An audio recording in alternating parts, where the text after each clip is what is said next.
ಈ ವಯಸ್ಸಿನಲ್ಲಿ ಇರುವ ಮಹಿಳೆಯರಿಗೆ ಅದು ಇಲ್ಲದಿದ್ದರೆ ಹುಚ್ಚು ಹಿಡಿಯುತ್ತೆ. ಯಾವ ವಯಸ್ಸು ಗೊತ್ತಾ? ಒಂದು ನಿರ್ದಿಷ್ಟ ವಯಸ್ಸನ್ನು ತಲುಪಿದ ನಂತರ ಮಹಿಳೆ ಅಥವಾ ಪುರುಷನಲ್ಲಿ ಸಂಭೋಗದ ಬಯಕೆ ಹೆಚ್ಚಾಗುತ್ತದೆ. ಕೆಲವರು ಆ ಆಸೆಗಳನ್ನು ಈಡೇರಿಸಿಕೊಳ್ಳಲು ಪ್ರಯತ್ನಿಸುತ್ತಾರೆ. ಕೆಲವು ಜನರು ಅವುಗಳನ್ನು ಪೂರೈಸಲು ಮಾರ್ಗಗಳನ್ನು ಕಂಡುಕೊಳ್ಳುತ್ತಾರೆ. ಕೆಲವರು ತಮ್ಮನ್ನು ತಾವು ತೃಪ್ತಿಪಡಿಸಿಕೊಳ್ಳಲು ಮಾರ್ಗಗಳನ್ನು ಕಂಡುಕೊಳ್ಳುತ್ತಾರೆ. ಪುರುಷರಿಗೆ ಹೋಲಿಸಿದರೆ ಮಹಿಳೆಯರಿಗೆ ಹೆಚ್ಚಿನ ಆಸೆಗಳನ್ನು ಹೊಂದಿರುತ್ತಾರೆ. ಸಂಭೋಗದ ಬಯಕೆಯೊಂದಿಗೆ ಬೆಚ್ಚಗಾಗಿದ್ದರೂ ಸಹ ಅವರು ಸಾಮಾನ್ಯವಾಗಿ ಕಾಣುತ್ತಾರೆ. ಅವರ ಸುತ್ತಲಿನ ಕೆಲವು ಮಿತಿಗಳು ಅವರ ಆಸೆಗಳನ್ನು ಕಣ್ಮರೆಯಾಗುವಂತೆ ಮಾಡುತ್ತದೆ. 30ರ ಹರೆಯದ ಮಹಿಳೆಯರಿಗೆ ಹೆಚ್ಚು ಆಸೆಗಳು ಇರುತ್ತವೆ ಎಂದು ಸಮೀಕ್ಷೆಯಿಂದ ತಿಳಿದು ಬಂದಿದೆ.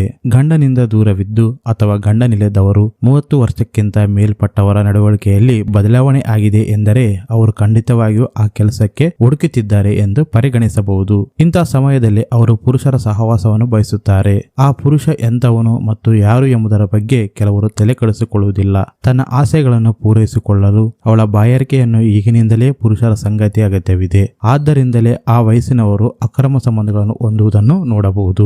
ಗಂಡಂದಿರು ತಮ್ಮ ಆಸೆಗಳನ್ನು ಈಡೇರಿಸುತ್ತಿದ್ದಾಗ, ತೃಪ್ತಿಯಾಗದಿದ್ದಾಗ ಅಥವಾ ದೂರ ಇರುವಾಗ ಹೆಂಡತಿಯರು ಅಕ್ರಮ ಸಂಬಂಧ ಹೊಂದುತ್ತಾರೆ. 30ರಿಂದ 40 ವರ್ಷ ವಯಸ್ಸಿನವರು ಆಸೆಗಳನ್ನು ನಿಯಂತ್ರಿಸಲಾಗುವುದಿಲ್ಲ. ಅವರು ಬಲವಾದ ಆಸೆಗಳನ್ನು ಹೊಂದಿರುತ್ತಾರೆ ಎಂದು ತಜ್ಞರು ಹೇಳುತ್ತಾರೆ. ಅದಕ್ಕಾಗಿಯೇ ಆ ವಯಸ್ಸಿನ ಮಹಿಳೆಯರೊಂದಿಗೆ ಸಂಭೋಗದ ಬಗ್ಗೆ ಪುರುಷರು ಎಚ್ಚರಿಕೆ ವಹಿಸಬೇಕು. ಆ ವಯಸ್ಸಿನ ಹೆಂಡತಿಯರನ್ನು ದೂರ ಇಡದಿರುವುದು ಒಳ್ಳೆಯದು.